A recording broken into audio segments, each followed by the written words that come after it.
दोस्तों, आपके पास जो स्लीपर की क्लास की ना वेटिंग वाली टिकट है वो दो ही टाइप की हो सकती है। या तो उसको आपने ऑनलाइन मोड से बुक किया होगा या फिर रेलवे के काउंटर से जाकर के बुक कराया होगा। अगर चार्ट भी बनने के बाद ये दोनों ही सिचुएशन वाली आपकी जो टिकट है ना अगर कंफर्म नहीं हो पाती है तो ऐसी केस में यात्रा करने को लेकर के रेलवे के क्या नियम है और रिफंड पाने को लेकर के क्या नियम है ना, सारी कहानी बिल्कुल डिटेल में बताने वाला हूँ। कोना पकड़िए, आराम से बैठ जाइए, शुरू करते हैं।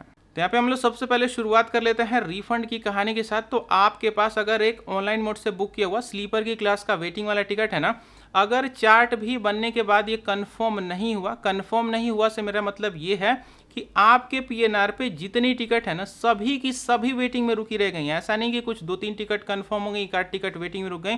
उसके लिए रूल दूसरा है, वो मैं आपको अभी आगे बताऊंगा। लेकिन अगर आपका जो पीएनआर है पूरा का पूरा फुल वेट लिस्टेड है, आपने एक टिकट बुक की है वो वेटिंग में रुकी रह गई, दो बुक की है दोनों की दोनों वेटिंग में रह गई, तीन बुक की है तीनों की तीनों ही वेटिंग में रह गई, तो ऐसे केस में आपको कुछ करने की जरूरत नहीं है। सिंपल सा आप म्यूजिक बैठ करके एंजॉय करिए। रेलवे आपकी टिकट को ऑटोमेटिकली कैंसिल कर देता है और आपका जो भी पैसा होता है ना आपके बैक टू सोर्स अकाउंट में 3 से लेकर 4 वर्किंग डेज के अंदर वापस कर देता है। जो भी बैंक के खुलने वाले दिन होते हैं उनको वर्किंग डेज में गिना जाता है। और यहाँ पे पैसा आता कहाँ पे है ना, जैसे मान के चलिए आपने फोन पे से पेमेंट किया है ना, तो फोन पे में जो भी आपका बैंक अकाउंट लिंक है ना, आपका पैसा वहीं पे पहुंचा दिया जाता है। एक इंपॉर्टेंट चीज का यहीं पे ध्यान रखिएगा, अगर आपके पीएनआर पे ना कुछ टिकट कंफर्म रह गई, कुछ टिकट वेटिंग में रुक गई ना, तो ये जो पीएनआर पे आपके वेटिंग वाली टिकट रह गई ना, इनको रेलवे खुद से कैंसिल नहीं करता है, ना ही आपका रेलवे ऑटोमेटिकली रिफंड प्रोसेस करता है। इसके लिए आपको अपनी टिकट को खुद से मैनुअली कैंसिल करना पड़ता है, तो जाकर के आपको रिफंड मिलता है। फिलहाल अभी बहुत सारे लोग तो यही सोच रहे होंगे कि भाई जब रेलवे पैसा हमारे बैंक अकाउंट में रिफंड करेगी तो क्या पूरा पैसा रिफंड मिल जाएगा, तो ऐसा नहीं होगा। यहाँ पे एक छोटा सा जादू ये हो जाएगा ना कि रेलवे आपके ऊपर 60 रुपीज पर पैसेंजर के हिसाब से आपका पहले चार्ज कट करेगी। उसके बाद जो भी पैसा बचेगा वो आपके बैंक अकाउंट में आपको वापस कर दिया जाएगा। और इसी के साथ साथ जब आप ऑनलाइन मोड से ट्रेन टिकट की बुकिंग करते हैं तो कुछ कन्वीनियंस फी और जीएसटी भी लगा होता है, लगभग 22-25 रुपए के आसपास, वो भी वापस नहीं आता। मोटा मोटा बस मैं आपको इतना बता दूं, घुमा फिरा के बहुत बात करने की जरूरत नहीं है। अगर आपने सिर्फ एक टिकट बुक की है तो जब उसका रिफंड आएगा तो लगभग 70 से लेके 80 रुपए आपका कट जाएगा। उसके बाद आपका जो भी बचा है पैसा आपके बैंक टू सोर्स अकाउंट में आपको वापस कर दिया जाएगा। अब बारी निकल करके आती है कि भाई आपके पास जो स्लीपर की क्लास की वेटिंग वाली टिकट है उसको आपने रेलवे के काउंटर से खरीदा था, ट्रेन का चार्ट बन गया, उसके बाद भी अगर ये कंफर्म नहीं हो पाई तो ऐसी केस में भाई रेलवे के काउंटर से ली हुई टिकट तो आपके पॉकेट में पड़ी रहेगी, तो रेलवे आपके पॉकेट में से आकर के तो लेकर जाकर के कैंसिल करेगा नहीं।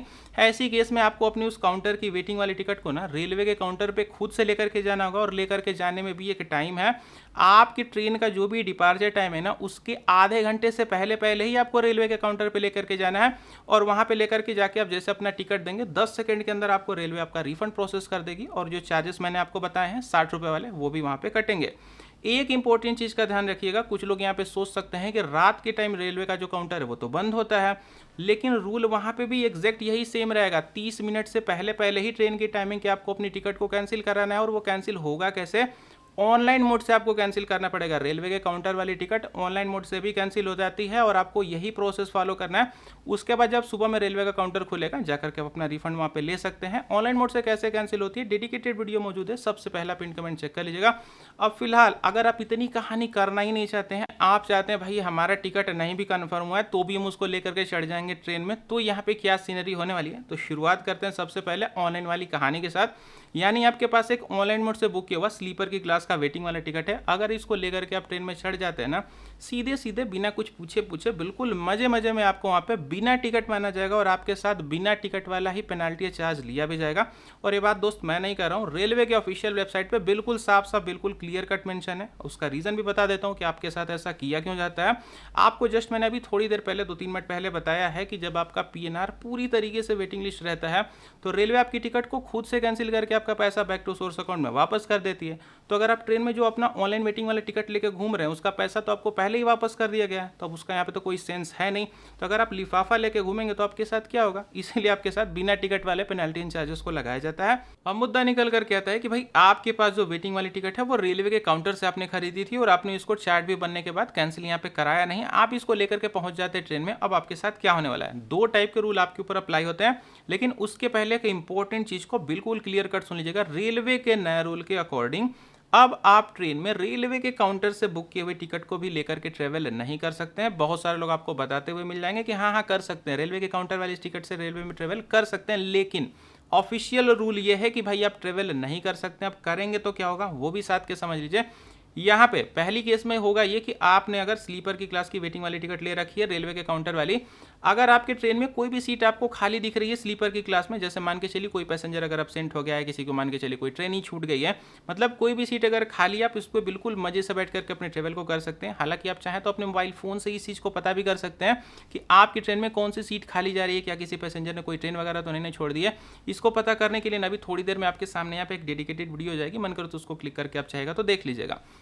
तो यहाँ पे अगर कोई भी सीट अगर खाली जा रही है ना, बिल्कुल मजे से जाकर के बैठ के उसमें अपनी यात्रा को कर सकते हैं, या फिर टीटी को बोल करके बिल्कुल लीगली उस सीट को आप अपने ऊपर अलॉट करा सकते हैं। उसके बाद मजे से अपनी यात्रा को करिए। लेकिन दूसरा सिनेरियो निकल करके आता है, मान लीजिए कि किसी भी पैसेंजर की कोई ट्रेन छूटी नहीं, ना ही यहाँ पे कोई पैसेंजर एब्सेंट हुआ, घुमा फिरा करके आपकी ट्रेन में कहीं भी कोई जगह है ही नहीं।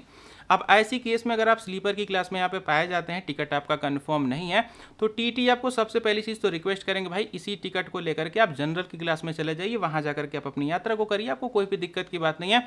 लेकिन अगर आप मानते नहीं हैं तो रेलवे के द्वारा टीटी आपके ऊपर ना फाइन लगाएंगे, पेनल्टी भी आपसे वसूलेंगे। इसी के साथ साथ टीटी को ये भी पावर होता है कि वो आपको अगले स्टेशन पर उतार भी सकते हैं। हालांकि ये सारी चीज़ें होती नहीं है, बहुत रेयर होती हैं, कहीं ना कहीं ट्रेन में जगह देख करके टीटी आपको वहाँ पे एडजस्ट करा देते हैं। यही था टोटल सीन। वीडियो कैसे लगी कमेंट जरूर करिएगा। फिलहाल मुझे चलने दीजिए, गुड बाय।